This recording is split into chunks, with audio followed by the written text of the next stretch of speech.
យើងប្រកាន់ជប់បាំងវេនីទេវតាឆ្នាំចាំងខ្លះនេះទី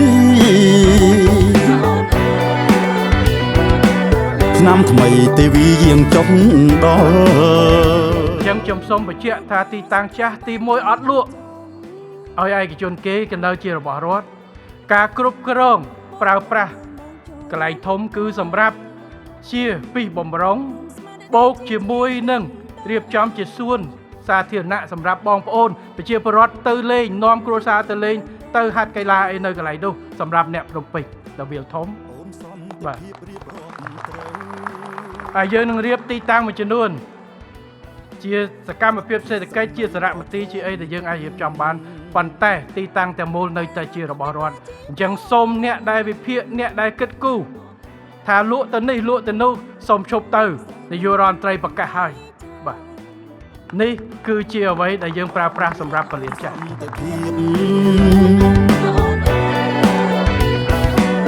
រួមសំដានមានប្រារព្ធត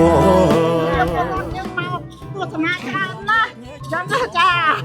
បើបីយើងក្តៅមិនគាត់អត់នឹងណាក្តៅលើកន្លែងក្តៅស្រួលណាស់សុបាយចិត្តពេលនេះទៅហើយណាសុបាយចិត្តណាបាយចិត្តមិនតាន់ចង់ឲ្យបានកន្លែងទេសនាកាន់តែច្រើនទៅហើយជាពលរដ្ឋមកច្រើនច្រើនកកហើយក៏សុបាយចិត្តនឹងមកលេងទីនឹងរហូតបាទគាត់បានបង្កើតជាគឺថា Box Street ហើយខ្ញុំក៏រំភើបដែរសារខ្ញុំនៅក្បែរហ្នឹងបងខ្ញុំនៅមកចន្តងហ្នឹងហើយលើកទី1ដែលខ្ញុំបានចូលមកក្នុងហ្នឹងដូចគ្នាអត់គិតថាវាធំដល់ថ្នាក់ហ្នឹងបងដោយសារខ្ញុំចូលតែខាងមុខទេបងខាងមុខរៀងតូចតែដល់ពេលខ្ញុំមកហ្នឹងវាធំទលាហើយមានស្តុកច្រើនទៀតហើយខ្ញុំក៏រំពឹងថាគាត់នឹងធ្វើកាន់តែធំជាងហ្នឹងអញ្ចឹងបងមានកម្មវិធីផ្សេងសប្បាយមានជាទេសចរគាត់ចូលមកកំសាន្តច្រើនអញ្ចឹងបងពួកខ្ញុំនៅក្បែរហ្នឹងក៏សប្បាយចិត្តចង់ថាខ្ញុំអត់បាច់ចំណាយពេលវេលាច្រើនទៅកាន់Box Street នៅតាមម្ដុំវាងអីដែរបងវានៅក្បែរតែខ្ញុំហើយណាមួយនៅហ្នឹងក៏ប្រជាពលរដ្ឋមកច្រើនដែរបងចឹងហើយសង្ឃឹមថាថ្ងៃទៅទៀតនឹងមានកាន់អ្នកចូលមើលកាន់តែច្រើនជាងនឹងទៀតហើយមកវិញទៀតក៏ដូចខ្ញុំបានលើកឡើងអញ្ចឹងក៏សង្ឃឹមថារាជរដ្ឋាភិបាលគាត់នឹងបង្កើតជាអីដែលថ្មីប្លែកដើម្បីជូនជាទស្សនីយភាពដល់ប្រជាពលរដ្ឋផ្សេងដូចជាខ្ញុំដូចគ្នាបងសម្រាប់ខ្ញុំសប្បាយចិត្តបើសិនជារាជរដ្ឋាភិបាលគាត់បង្កើតមានដូចជាសួនច្បាររៀបលក្ខណៈមានដើមឈើអីធំជាងទៅគឺវាធ្វើឲ្យជាពលរដ្ឋមកធ្វើដំណើរលេងកម្សាន្តទៅមានអារម្មណ៍ថាសប្បាយចិត្តដោយសារតែមានដើមឈើអញ្ចឹងវាធ្វើឲ្យខ្យល់បរិសុទ្ធល្អចឹងបងវាមានអារម្មណ៍ថាសប្បាយចិត្តហើយរៀងស្រស់ស្រាយហើយមិនសំនឹកស្មានថាបានចូលលេងនៅកន្លែងហ្នឹងចឹងពេញចិត្តនឹងឲ្យធ្វើឲ្យមើលទៅយើងខ្មែរយើងឲ្យស្រស់ស្រាយឲ្យមានរីកចម្រើនអញ្ចឹងវាល្អហើយនៅនេះវាចិត្តផងចិត្តកន្លែងយើងនៅអញ្ចឹងណាចំលើកទី1ដឹងពី3ថ្ងៃតែខ្ញុំទៅស្រុកដល់ពេលហើយកូនគេនាំមកថ្ងៃស្អែកនឹងមកទៀតមកដើរលេងនៅនាំ9កូនមកអីមកញ៉ាំអីនៅហ្នឹងយុទ្ធជនយើងតនៅជួមកដូចនៅនេះចឹងវាទឹកវាធំអីចឹងបើយើងធ្វើជាបឹងមានរុក្ខជាតិមានសួនមានអីវាល្អដោយសារយើងនៅភ្នំពេញវារៀងស្អាប់ស្អកឬក៏ចង្អៀតអីចឹងទៅយើងអត់សូវមានកន្លែងដើរលេងច្រើនទេអញ្ចឹងបើយើងបានបង្កើតកន្លែងនេះមួយទៀតវាអាចនឹងល្អច្រើនហើយនឹងមានកន្លែងជាសួនកំសាន្តហាត់ប្រាណអីដើម្បីឲ្យខាងអ៊ំចាស់ឬក៏បងដែលគាត់ចូលចិត្តហាត់ប្រាណអីគាត់អាចមកដើរលេងអញ្ចឹងវាល្អយ៉ាងដែរបាទអារម្មណ៍របស់ខ្ញុំគាត់ថាល្អបងប្អូនព្រោះវាទីលាធំទលាហើយសម្រាប់ពួកខ្ញុំអត់ដែរចូលនេះបងតោះជីកាត់តាមផ្លូវទៅបានចូលនេះមានអារម្មណ៍ថាស្រឡះហើយងាយស្រួលបើរហូតទៅអាចងាយស្រួលលេងកីឡារត់អីបានចាំព្រមពោថាបើអ្នកចូលមកទស្សនាមើលអញ្ចឹងទៅ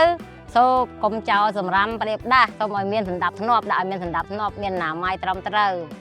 កុំបោះវាពាសការវាធ្វើឲ្យប៉ះពាល់បរិស្ថានហ្នឹងហើយមានក្រាកទេមានអីចឹងទៅពេលយើងហូបរួចយើងខ្ចប់ចងដាក់ថង់ដាក់ក្នុងធុងសម្រាមអញ្ចឹងទៅយើងវាមានរបៀបមានរបបដែរវាអត់និយាយទៅវាអត់ប៉ះពាល់បរិស្ថានវាមានអនាម័យល្អពេលអញ្ចឹងវាស្អាតគេចេះតែចង់មកទៀតអញ្ចឹងណាដល់ពេលនោះខ្ញុំសប្បាយចិត្តដូចថាវារីកចម្រើនបានធ្វើនេះអញ្ចឹងណាយើងប្រកាន់ជប់បាំងនេះមានខ្យល់ល្អហើយវាធំទលាក្នុងការសួរហត់ អាចនិយាយបានថាដោយសារវាឆ្ងាយពីផ្លូវពីឡានម៉ូតូវាអត់សូវមានផ្សែងពុលហើយក៏អត់សូវមានធូលីហុយច្រើនចាដល់ពេលយើងហាត់ប្រាណវាស្រួលនៅក្នុងការដកដង្ហើមដែរសម្រាប់ខ្ញុំផ្ទាល់បើសិនជារដ្ឋាភិបាលជ្រើសរើសនឹងធ្វើបែបហ្នឹងខ្ញុំមានតែគ្រប់គ្រងពួកអីបច្ចុប្បន្នគឺអាកាសធាតុពាក់ព័ន្ធជាមួយនឹងអាកាសធាតុក៏ក្តៅបើសិនជាយើងអាចដាំឈើបន្ថែមជីកស្រះបន្ថែមក៏វាជំនួយទៅដល់បរិយាកាសហើយខ្យល់អាកាសក៏វាអាចនឹងត្រជាក់ជាងមុនហើយប្រជាជនក៏អាចចូលមកក្នុងនឹងដើម្បីលំហែឬក៏លេងកីឡាផ្សេងសរុបទៅជីវភាពគឺអាចនឹងល្អជាងមុនច្រើនសម្រាប់ខ្ញុំវិញមានអារម្មណ៍ថាសប្បាយចិត្តវាអាចតាក់ទាញភ្ញៀវទេសចរអាចមកលេងនៅប្រទេសកម្ពុជាច្រើនហើយវាអាចជួយដល់សេដ្ឋកិច្ចប្រទេសជាតិយើងបានដែរជាចុងក្រោយខ្ញុំសូមអរគុណទៅដល់រាជរដ្ឋាភិបាលរបស់ប្រទេសកម្ពុជាយើងដែលគាត់បានគិតគូរដល់ពីពួកខ្ញុំដែរឬក៏ប្រជាពលរដ្ឋគាត់បានចូលមកទស្សនានៅទស្សនីយភាពផ្សេងៗនៅក្នុងហ្នឹងបងហើយខ្ញុំក៏សំណូមពរឲ្យបន្ថាឲ្យបានលឿនក៏ល្អល្បាញល្បាំរំរែកញែកចិត្តអំពលដូនតាបន្សល់យើងត្រូវរក្សា